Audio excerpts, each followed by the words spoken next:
What's up, everybody, and welcome back to the Timeless Movie Podcast, episode number 51.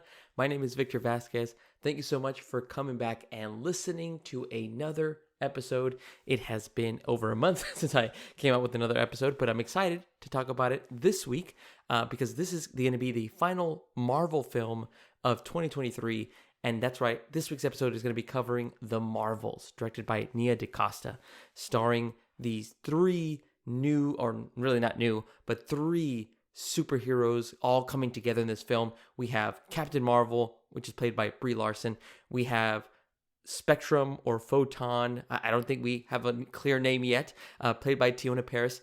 And then we have Iman Vellani playing Miss Marvel. And so we have this kind of combination in one of our first true, a mix of Disney Plus series shows and then coming to the big screen in a movie. And so again, it's going to be super exciting to kind of see how this all plays out. So I'm super excited to talk about that in this specific podcast.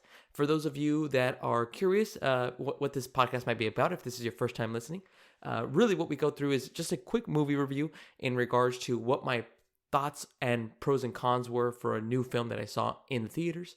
I, again, just try to do my best to articulate what I felt after watching the movie.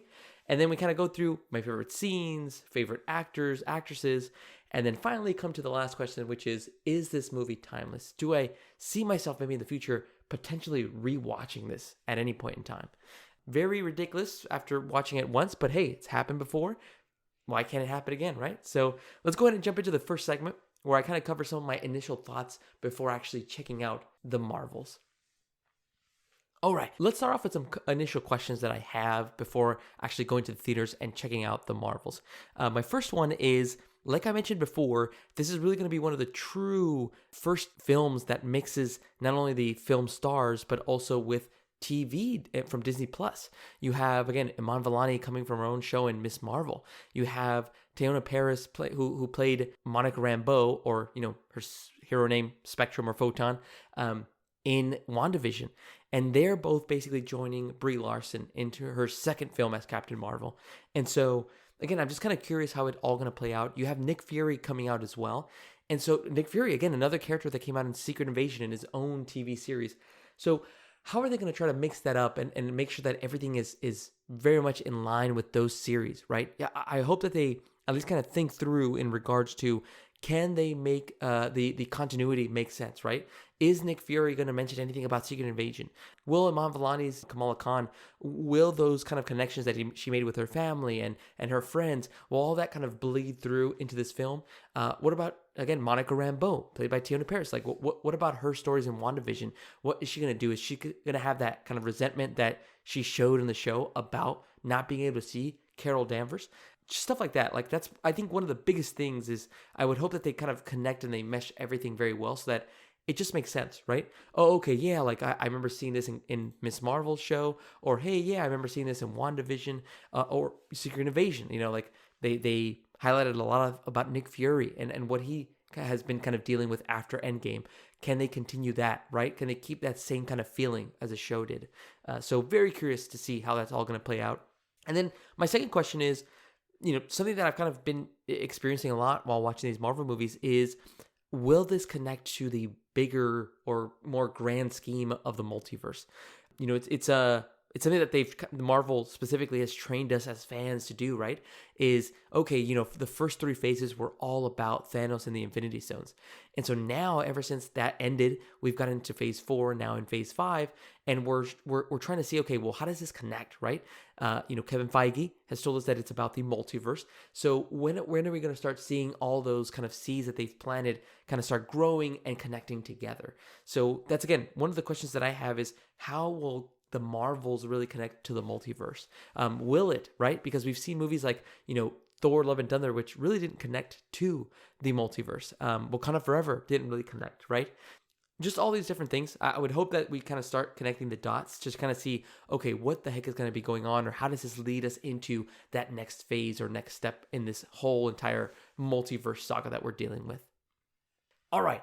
Now that I've gotten a chance to check out the movie, let's go ahead and dive into some of my thoughts about The Marvels. I will say that coming out of the movie theaters, I had a great time watching the movie. It was very fun to kind of watch these three characters kind of build off of each other's chemistry and kind of make a very small team, right? Very fun and enjoyable experience for me. Not the best Marvel movie of the year. To me, it is still Guardians of the Galaxy, by far the best Marvel movie this year specifically. I'm not going to say it's the best movie of all the Marvel movies, but it's up there. This one, again, it provides a lot of great kind of interactions between, again, all these three characters. You have Nick Fury also being a part of it. You have Kamala Khan's family participate in this movie as well, which is awesome to see. Her family was the best part of the Miss Marvel show on Disney+. Again, it was a lot of great stuff. So let's go ahead and dive into my pros, and then we'll kind of jump into some of my cons that I had with the film.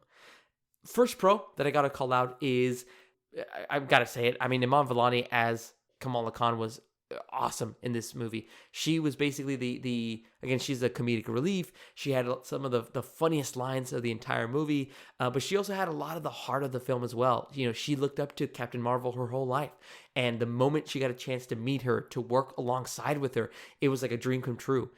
So it was, again, a lot of good stuff from Iman Vellani. That was just, just spot on with all the way that she's kind of been able to act. And again, she kept that same kind of style, which I really appreciated by director Nia DaCosta and the writers about this film. They kept her how she is in the Disney Plus show, Miss Marvel. They kept her exactly the same. And now it just worked so well how she interacted, again, with Monica Rambeau or with Carol Danvers or even with Nick Fury. So definitely a big positive was Iman Vellani. Second pro that I got to go with was actually the choreography of some of the action scenes in this film were really good. I thought I was very surprised at some of the hand-to-hand combat and using their powers between Monica Rambeau, Carol Danvers, and Kamala Khan. Everything was actually very smooth. Not the best, right? To me, the bar was set by Shang-Chi as well as the Winter Soldier on some of those choreographed scenes and action sequences. Those two are basically the bar for Marvel. And, I'm not going to say that this film was up there, but again, it caught me off guard. I wasn't expecting it. I thought it was going to be a lot of CGI and a lot of visual effects, which this film did have. But it wasn't anything too excessive for me when it came to the action sequences. It again, caught me off guard. Sequences where, again, they kind of kept the camera on either Monica Rambeau or Carol Danvers or Kamala Khan as they were switching powers. And they, again, did a really good job to kind of cut in between those as well. So, yeah, good job to the team on the specific film in regards to filming and setting up and choreographing those action sequences for these three heroes in the Marvels. My final pro of the film was I actually really enjoyed the villain's plan against Captain Marvel specifically. The villain in this film was actually dar-benn. She's one of these types of characters from the Kree that, again, ended up kind of taking over the lead of the entire Kree civilization after their kind of civil war. Dar-benn, actually played by Zawe Ashton. Again, she did a really good job, but really it was her plan in the film that I thought was very unique.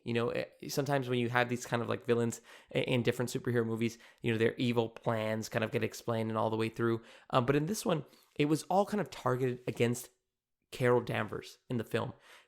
What dar-benn obviously on face value, it looks like, again, she's just the villain. She's the antagonist. Her plan, even if it doesn't make sense, is just to go against Carol Danvers. But her reasoning behind it and what she wanted to do was actually really cool. I really liked the concept of it. She was basically hurt by what Carol Danvers did in the film. What she ended up kind of explaining and kind of doing to the Kree civilization is basically destroying the Supreme Intelligence. And because of that, she actually ruined the home world of dar-benn and the Kree. And because of that, they basically lost everything. Their atmosphere, they can't even breathe there. They lost their water. They lost their sun. And so they lost so many different things, all because of this one action by Carol Danvers, who, in her mind, she thought she was helping, getting rid of the Supreme Intelligence to stop controlling the minds of these Kree. Instead, she basically ruined their civilization. And so, again, from dar-benn's eyes, she thought, you know what? I need to do what's necessary to get my home world back.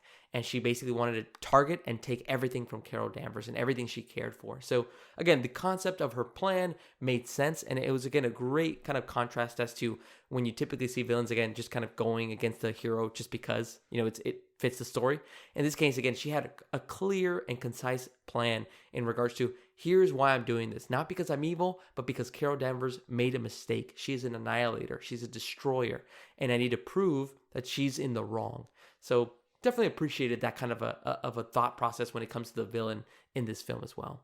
All right, now I got to jump into some of my cons. And unfortunately, I do have a few that kind of ended up coming up with the Marvels overall.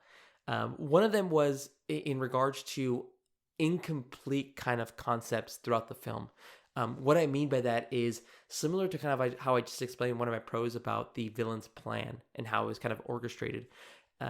These are certain concepts that were kind of brought up, but then never kind of completed. One of them was the Annihilator. How they explained it is, like I mentioned before, Carol Danvers ended up destroying the Supreme Intelligence, which is like a type of AI that would help out or assist the Kree in different types of decisions. She basically destroyed that AI that helped the Kree civilization kind of continue moving forward, and she was labeled an Annihilator. And now that you have Kamala Khan, who looks up and thinks that Carol Danvers is a hero, she hears people saying Annihilator, Annihilator. Well, why is they calling that? Why are they calling her an Annihilator? And then once they kind of revealed what she did, I was hoping that they would kind of flush that out a little bit more. Have Kamala Khan maybe question whether Carol Danvers really is a hero. Instead, it kind of gets wrapped up very quickly in the film, and it just kind of gets glossed over. I was like, oh, I felt like it was a very missed opportunity on that side of it. Another area that was kind of glossed over was Monica Rambeau and Carol Danvers' relationship. At the beginning, it looked like, okay, cool, they're going to have this relationship where it's very kind of a lot of friction, right? You have Monica Rambeau, who's been waiting and waiting and waiting for Carol Danvers to come back to Earth. She never did, unless it was a battle on Earth for Endgame. Other than that, she never came to visit and see Monica Rambeau. And so you see that kind of tension at the beginning of the movie. Monica Rambeau doesn't want to talk to Carol Danvers. She's not ready for that conversation. And then they eventually have it, and then they kind of make up very quickly. And so I was hoping that kind of would last a little bit longer in the film, just kind of have it highlighted a lot more. Just again, it's just a lot of different types of plot areas where it could have just been extended a little bit more to kind of add more to that specific story of it as well. Also, one of the other kind of areas that is a con for me is there's a specific scene where, we have people in the Saber space station. This is where Nick Fury is working out of. He is trying to help the Marvels in this case with anything that he can, but they ended up noticing that the Saber space station ends up shutting down and they need to evacuate. And what ends up happening is that basically the Goose, who is the Flarkin cat, ends up having babies on the ship, and then these babies end up, the only way that they can evacuate the Saber spaceship, because they don't have enough escape pods, is to basically be swallowed up by one of these Flarkins. It's a funny idea. Just to me, it did not hit with me. I was like, this is not really the Marvel that I was expecting, and not something that I kind of, again, it just didn't work for me. For other people in the audience, it may have worked. They thought it was hilarious. I mean, it was definitely funny. It just, I don't know, it just really didn't hit the right tone with me, especially how the movie was kind of playing up its different parts about, again, this relationship between, you have somebody that loves and worships Carol Danvers, and then you have Monica Rambeau, who, again, has like this kind of tension and very hateful relationship, or not hateful, but more so just a relationship where she just doesn't appreciate Carol because of never coming back to Earth. And so again, they have this really good type of chemistry that's going on, and then you have this kind of scene where the cats are trying to save the day. I didn't really appreciate that. I didn't really kind of like that. Again, very much a nitpick on my side. Definitely a con for me. Just it kind of brought the movie down. It kind of took me out of like the whole kind of feeling of it. And so I was like, oh, okay, this is just didn't work. So again, just different things like that kind of make you think like, okay, well, where are we going with this? And then all of a sudden you see this and it kind of takes me out of the movie. It takes me out of the flow that I was kind of feeling in that case. One more that I actually have as well. Again, not to pile on to this movie. I don't mean to be kind of in that negative tone, but the other kind of con that I saw was the character of Nick Fury. He seemed very different from how he was in Secret Invasion. In Secret Invasion, it was very gritty. He had like, again, this like a chip on his shoulder.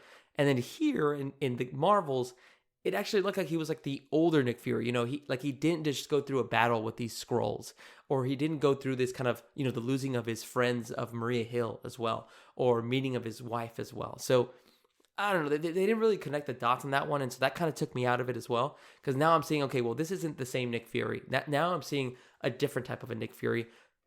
Does the Secret Invasion really connect with anything? Does this add to his character? Is this before Secret Invasion? This is after Secret Invasion? So just things like that, But again, those are the nitpicks that I had about the Marvels. Overall, again, still a fun movie. Still something that you can definitely enjoy if you're a big Marvel fan. Again, could be hit and miss with some of the jokes or some of the things that were said and done within the film.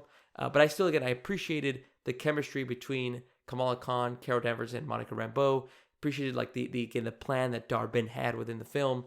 And once again, Kamala Khan, played by Iman Vellani, was awesome. Again, overall, film was fun. It was enjoyable. Would I recommend folks go watch it? Again, if you're a Marvel fan, definitely check it out and kind of have your own opinion about it. If you're not too big into the Marvel brand or Marvel Studios, you don't have to go check this out in theaters. You can definitely wait for streaming. That way, again, when it comes out on Disney Plus, you can definitely check it out. But those are my overall thoughts and pros and cons about the Marvels. All right, now let's go ahead and move on to my favorite performance. I think I pretty much gave this one away, but for this case, my favorite performance and actor is Iman Vellani as Kamala Khan. She is just incredible. She was the best part about her show on Disney Plus for Miss Marvel, and she just continued it here. She, again, has the funniest lines. The way she delivers different types of dialogue is hilarious, and she just has great moments with Carol Danvers, played by Brie Larson, with Monica Rambeau, played by Teyonah Parris, and even with Nick Fury. It's just so many great stuff and great moments that she had. Again, she had like this very lighthearted moments. She was looking up to her hero, Captain Marvel. She was also trying to learn to be a hero herself.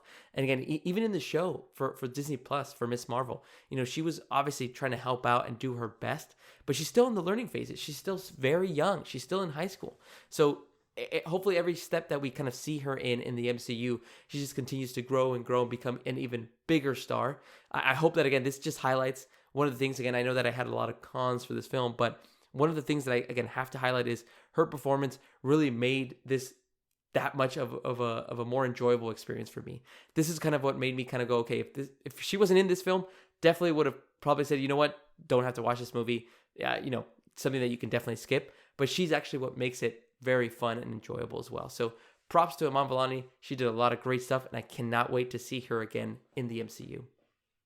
All right, let's go ahead and dive into my favorite scene now, or moment of the film. Spoiler warning for anybody that has not seen the Marvels. I'm going to dive into a specific scene that probably hasn't been shown on the trailers, but it actually happens in the first act of the film. It's a really cool sequence where we have our first kind of action and fight scenes, and you have the kind of the chaos that is of the entanglement of the powers between Monica Rambeau, Kamala Khan, and Carol Danvers. This is where they basically start kind of exchanging and going through different areas in either in Earth or in different planets. And it's so fun to watch because of how much chaos is going on. You have Kamala Khan, who kind of start using her kind of light power.